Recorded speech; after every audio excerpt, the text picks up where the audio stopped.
Pessoal, agora eu vou falar com vocês sobre a autoexecutoriedade, tá? Eu vou começar com o mais simples, com o mais fácil, porque depois eu vejo algumas pessoas se atrapalhando nesse conceito, tá? O que é a autoexecutoriedade? Autoexecutoriedade é só você pegar essa palavra aqui, ó, executoriedade, né? O executor. Quando a gente fala de autoexecutoriedade, significa que a própria administração pública vai executar a medida. E a administração pública vai fazer essa execução dessa sua decisão de forma direta. A própria administração pública vai fazer a execução da sua decisão de forma direta. A administração pública vai fazer a execução da sua decisão de forma imediata. Vamos explicar aqui para vocês, tá? Pensa na seguinte situação. Você foi no banco. Você foi no banco, não. Você foi num órgão público, no órgão de trânsito, e pediu para renovar o documento do seu carro. Pediu para renovar o documento do seu carro. A administração pública, ela pegou e falou para você o seguinte: olha, eu estou dando uma olhada aqui na sua documentação e acabei de verificar que o senhor está com uma multa vencida, uma multa de trânsito. Para o senhor poder renovar o documento do seu carro, eu preciso que o senhor pague esta multa. Vou te fazer a seguinte pergunta. Você foi lá, pagou a multa, voltou e renovou o documento do seu carro. Quem é que pagou a multa? Foi você. Foi a administração pública que executou a multa? Não. Se a administração executasse a multa, ela teria tirado dinheiro da sua conta sem você precisar fazer nada. Tipo, você estava em casa assistindo um jogo de futebol e de repente o dinheiro saiu da sua conta. A administração pública pode fazer isso? Não. Porque a multa não tem autoexecutoriedade. Começa por aí. Agora você foi no banco, pagou o boleto e compareceu novamente ao órgão de trânsito. Então, você que pagou. Então, não é autoexecutoriedade. Por outro lado, você chegou, foi fazer um concurso público, chegou atrasado, saiu correndo, desesperado, entrou no local de prova na hora que o portão estava baixando, você se jogou assim na lateral e largou seu carro no meio da rua, mas foi fazer a prova. Quando você voltar, o seu carro não estará mais lá. O carro foi removido pela administração pública. Tomara, né? Porque se não foi isso, ele foi roubado, né? Foi furtado.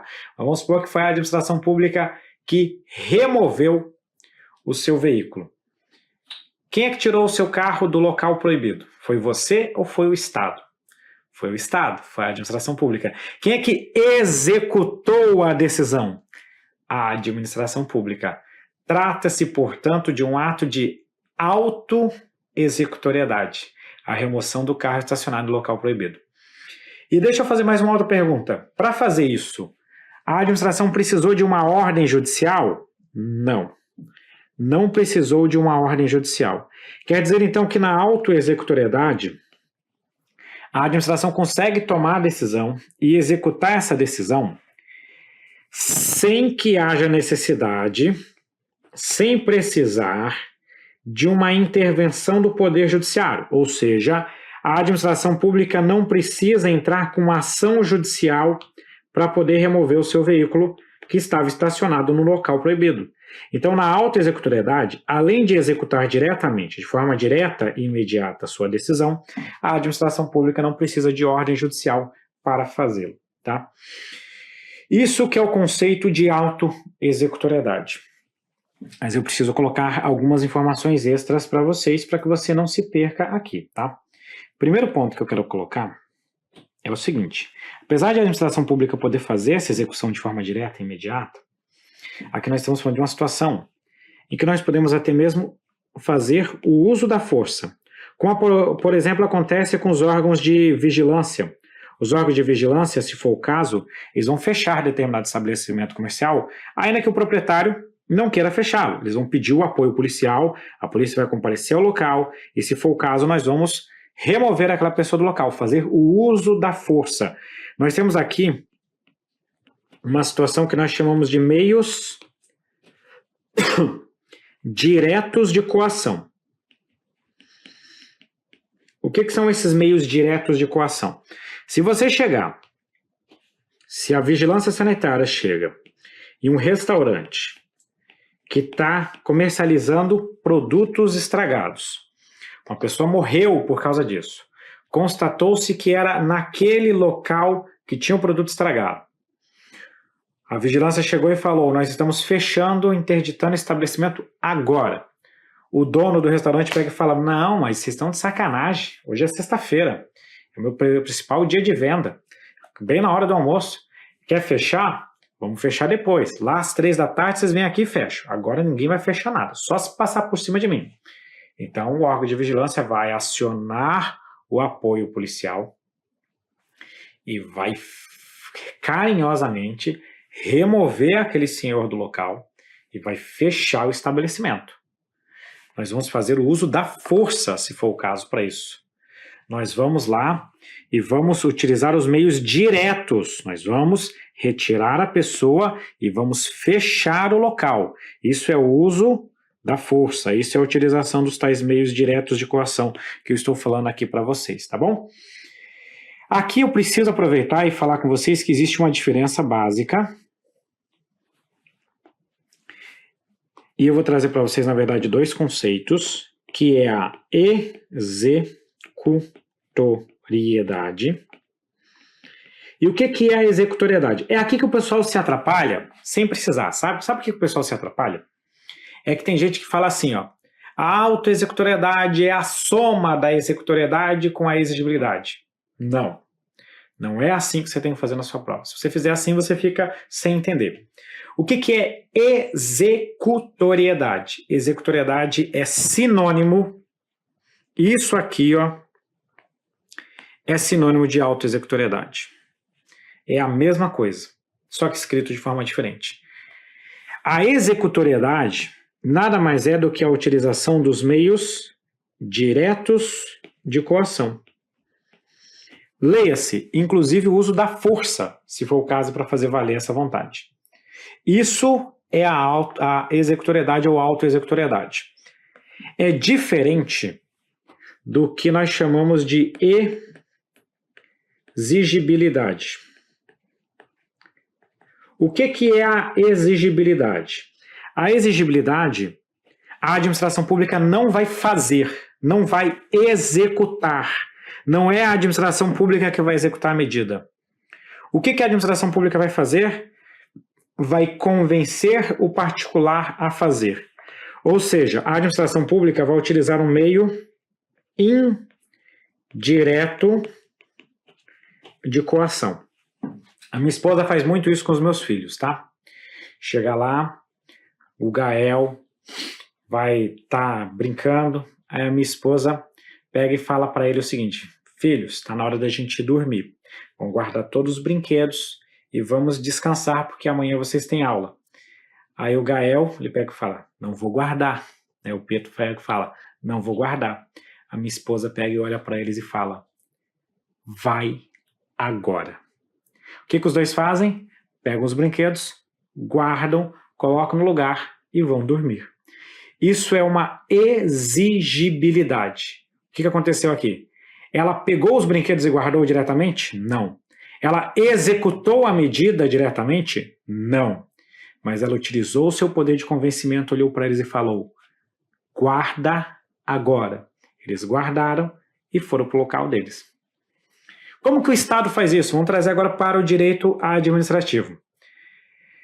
Nós precisamos pagar as multas de trânsito. Você está devendo uma multa de trânsito. Você chegou no órgão de trânsito para pagar. O Estado pegou e falou para você, não renova o seu documento enquanto você não pagar a multa. Pergunto, o Estado tirou o dinheiro da sua conta? Não, o Estado não pode fazer isso no caso das multas de trânsito, no caso das multas de polícia. Mas o Estado olhou para você e falou o seguinte, olha, ou você paga a multa ou você não renova o documento do seu carro. Trata-se de uma exigibilidade. Você vai no aplicativo do banco, digita a senha e paga a multa. Quem é que pagou a multa? Você. O Estado indiretamente convenceu você mesmo a executar a decisão administrativa. Essa aqui é a diferença, então, de executoriedade e de exigibilidade, tá? Beleza, o que seria a executoriedade no exemplo que eu dei para vocês? A executoriedade seria se a minha esposa pegasse os brinquedos e guardasse. Mas não é isso que ela faz. Ela convence eles, por meio da educação, a que eles façam a medida correta, tá certo? Deixa eu voltar para cá e trazer aqui um outro tópico para vocês, que é o seguinte: na executoriedade, você pode executar a medida diretamente, sem precisar de ordem ou de autorização judicial. Só toma uma coisa, um cuidado que eu quero colocar para vocês. Isso aqui não retira o controle judicial. Professor, agora deu tela azul aqui na minha cabeça, porque é o seguinte, lá em cima, você falou que eu não preciso de ordem judicial. E aqui embaixo você está falando que não retira o controle judicial. Não é contraditório isso? Não, não é contraditório. Qual que é a diferença das duas situações? Pensa no seguinte: a administração pública removeu o seu carro sem precisar de ordem judicial. Por quê? Porque essa medida tem autoexecutoriedade. Mas vamos supor que, na verdade, você colocou o carro num local que era permitido estacionar. Era permitido estacionar. Só que, por uma gigantesca coincidência, você entrou para fazer a prova de concurso, a prefeitura veio e resolveu alterar aquele local e pintou a faixa ali de amarelo e botou uma placa proibida de estacionar. Você estacionou meia hora antes e há meia hora atrás era possível estacionar ali. Meia hora depois já não era mais. Só que não deu tempo de você fazer a remoção desse veículo. Não teve uma publicidade, não teve uma divulgação. 5 minutos depois de a administração pintar aquele local, aparece um guarda de trânsito, lavra o auto de infração, chama o guincho, remove o seu carro e ele não está mais no local. Olha, teve autoexecutoriedade? Teve. Mas depois você vai entrar com ação judicial e vai provar ou que o local não estava sinalizado no momento, você vai provar que, na verdade, a medida da administração pública foi ilegal. Então, existe o controle judicial, que normalmente vai ser um controle posterior aqui. Existe a possibilidade de você conseguir provar que houve um abuso, mas o Estado executa sem precisar da ordem judicial. Mas isso não afasta a possibilidade de controle judicial, principalmente o controle a posteriori. Professor, tem autoexecutoriedade em todos os atos administrativos? Não. Existem somente duas hipóteses em que você vai ter autoexecutoriedade. Primeira hipótese de autoexecutoriedade é a situação de urgência. Exemplo, a administração pública, melhor dizendo, fica sabendo que teve um prédio que desabou, né? O prédio desabou. E quando esse prédio desabou, ele atingiu o prédio ao lado. Consequentemente, a estrutura do prédio ao lado ficou comprometida e ela poderia desabar a qualquer momento. O que a administração faz? Ela chega no local, determina a evacuação daquele prédio. Feche tudo agora. Ah, mas você tem uma ordem judicial para isso? Eu não preciso de ordem judicial agora. Nós estamos diante de uma situação de extrema urgência. Sai todo mundo aqui, depois a gente discute outros assuntos. Essa é uma hipótese de autoexecutoriedade. Segunda situação, quando houver uma expressa previsão em lei, tá? Isso aqui acontece muito em relação às medidas do poder de polícia. O poder de polícia, ele tem como atributo a autoexecutoriedade e muitas vezes prevê as medidas autoexecutórias. Por outro lado, não existe autoexecutoriedade em relação àqueles atos que atentam contra o patrimônio financeiro. Professor, como assim patrimônio financeiro? Dinheiro da conta da pessoa. O Estado, ele não tem capacidade de tirar diretamente dinheiro da conta da pessoa.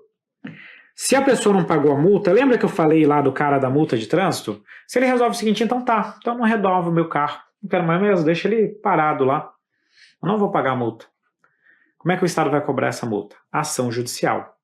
Se eu estou movendo ação judicial, não tem autoexecutoriedade, porque deve ser o judiciário que vai executar. Aí deixa de ser essa história de sem ordem judicial. É o poder judiciário que acaba executando a medida.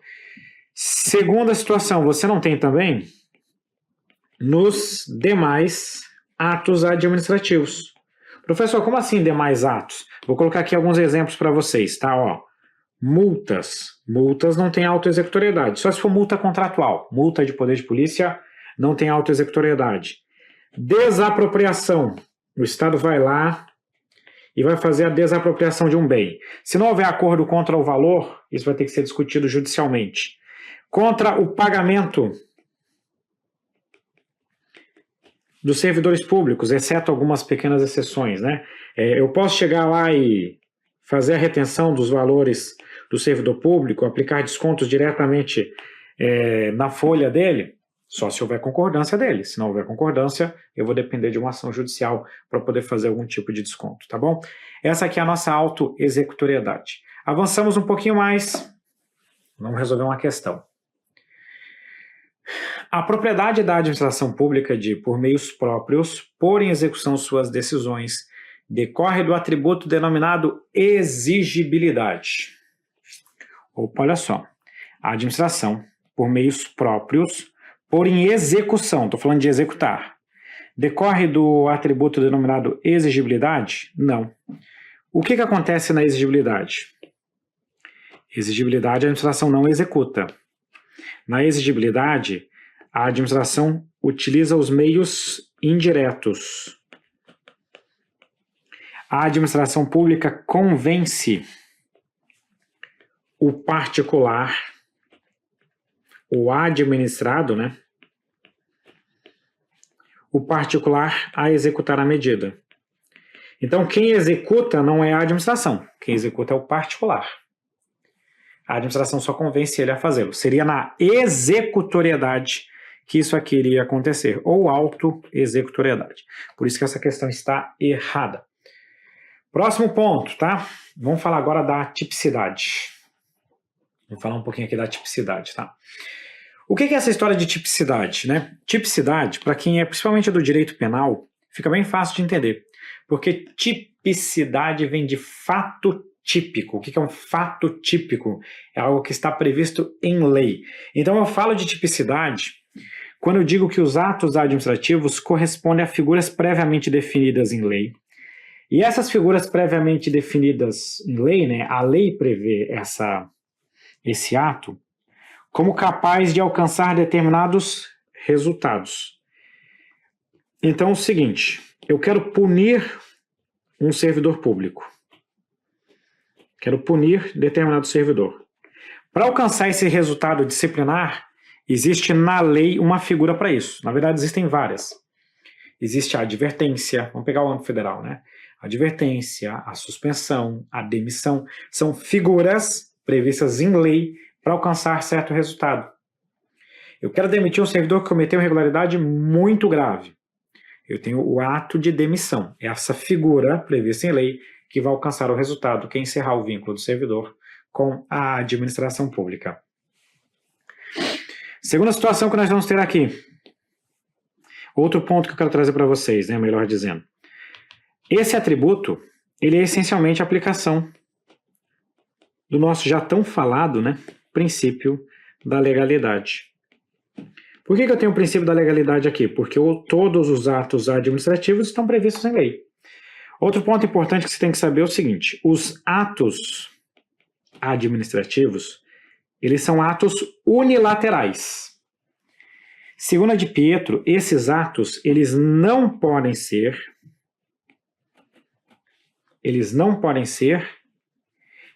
inominados. Professor, eu não faço a menor ideia do que é ser inominado. Eu não sei do que você está falando nesse momento dessa aula, professor. Eu estou ficando maluco aqui. O que lá é um ato inominado? Pessoal, se o ato típico é o ato previsto em lei, significa que ele é um ato nominado. Como o ato tem que estar previsto em lei, ele não pode ser inominado. É o ato que não está previsto em lei. Os contratos, que são relações bilaterais, podem ser inominados. Por que o contrato pode ser inominado? Porque o contrato é um negócio. Eu e meu vizinho vamos combinar, como é que vai ser essa venda do celular? Aí vamos dizer que a lei preveja que a gente possa fazer a venda do celular em dinheiro, ou outros meios que a gente queira fazer. Aí surge o bater rolo. Eu entrego o celular para ele, e ele vai me entregar, por exemplo, um instrumento de coleção que ele tenha. Ou seja, a gente bateu o rolo. A lei prevê a compra e venda no dinheiro. Mas a gente fez um negócio diferente. A gente pode fazer? Pode. Se a lei não proíbe, a gente pode fazer, né? Aquela história da autonomia da vontade. Isso acontece especialmente nos contratos. Agora, quando eu falo de ato, o ato tem que estar previsto em lei, tá? Então, é bem importante colocar isso para vocês. Eu estou falando de atos administrativos aqui. Nós temos que lembrar que os atos administrativos são unilaterais. Então, os atos unilaterais, eles não podem ser inominados. Só toma cuidado com a seguinte observação que eu quero colocar aqui extra. Deixa eu só fazer um desenho aqui rápido. O seguinte, só não confunda com os atos... vou deixar aqui mesmo. Toma cuidado, né? Epa! Com o seguinte, não confunda os atos unilaterais com os atos bilaterais. O que são os atos bilaterais? Os contratos, os convênios, etc. e tal. Tá? Então, vou colocar aqui o exemplo clássico de ato bilateral, que são os nossos contratos administrativos. Os contratos podem ser inominados? Podem. Então, os atos bilaterais, como os próprios acordos vão trazer os seus termos, não vai estar tudo na lei, né? Então, consequentemente, eles podem ser inominados.